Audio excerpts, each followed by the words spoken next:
edition, chapter 18, and this is problem 41. We're on page 851. I suggest that you turn to that page and also find the solutions in your on the website, on the portal, and so you can follow through with me because you can't see this very well from the board. But they've asked us in this particular one, well, let me read it to you, page 851, problem 41. A local, private, not-for-profit health care entity incurred the following transactions for a year. Record each of them in the appropriate journal entry form, and then prepare a schedule calculating the change in unrestricted, permanently restricted, and temporarily restricted net assets. So first we'll do the journal entries. And so we begin with the A. It says the entity's governing board announced that $160,000 in previously unrestricted cash will be used in the future to acquire equipment, and they are invested and the purchase eventually occurs. This is almost like a for-profit company's appropriation of retained earnings. So they internally restricted. It's not a permanent restriction. It's not even a temporary restriction. It's a board restriction. So investment stash, internally restricted credit cash. They bought some investments. In part B, it says received a donation of $80,000. All the income is to be used to supplement nursing salaries. So it is permanently restricted. Debit cash, credit permanently, support, which is donations, contributed support, permanently restricted. Part C says we spent $25,000 for medicine, and in a previous year that was a restricted gift. So there's two things. First of all, we're going to unrestrict, so it comes out of temporarily restricted and goes into unrestricted net assets, debit inventory of medicines, and credit cash. So it's a reclassification. In D, it says charged patients $600,000. 80% is from third-party payors, which means 20% is from the patient. So credit patient service revenue, which is the name of the revenue account.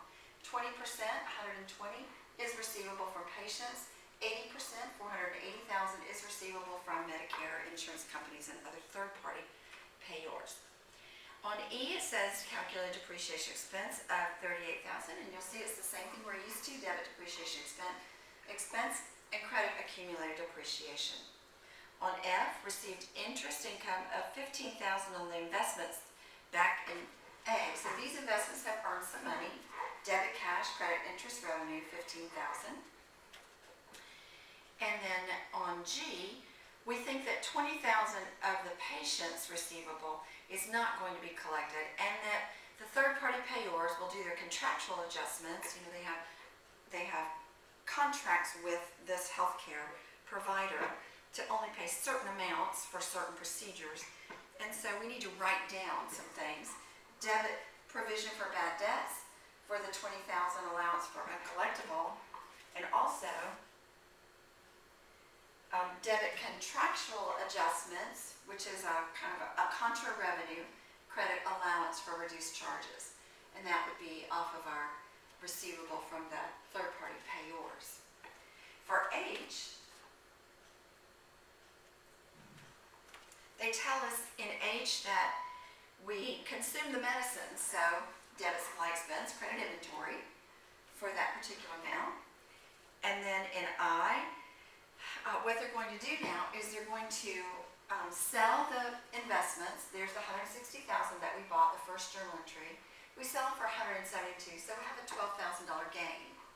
But in addition to that $172,000, we use that $15,000 that we had that was received, and the $25,000 that was released from temporarily restricted, and we buy equipment and credit cash. We do want to, now that we've spent the money for the equipment, also reclassify from temporarily restricted into unrestricted. And then finally, J, people have donated or have pledged to donate. It's $126,000, which is our receivable. Well, part of it, 10% was received, $12,600. The other part is a receivable. The present value of that receivable is recorded, not the whole 126,000. This is not 126,000.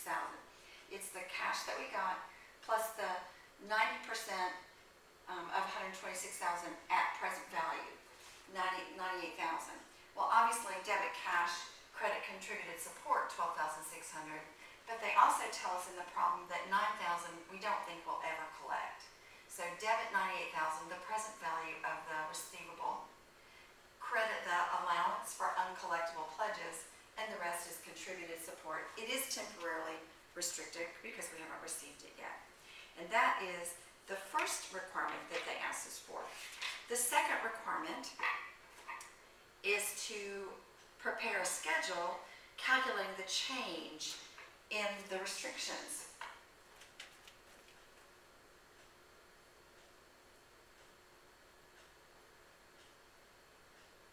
So as you see here, the first one did no change. The second one, remember we got that $80,000 gift, but it's permanently restricted. Here's our reclassification the first time, and here's our reclassification and then here's the second reclassification. We met that. The pledges here, and pretty much everything else is going into unrestricted. Everything else was unrestricted. So that we have at the bottom of this our increase or decrease in net assets for unrestricted, temporarily restricted, and permanently restricted. And that's the answer to problem 41.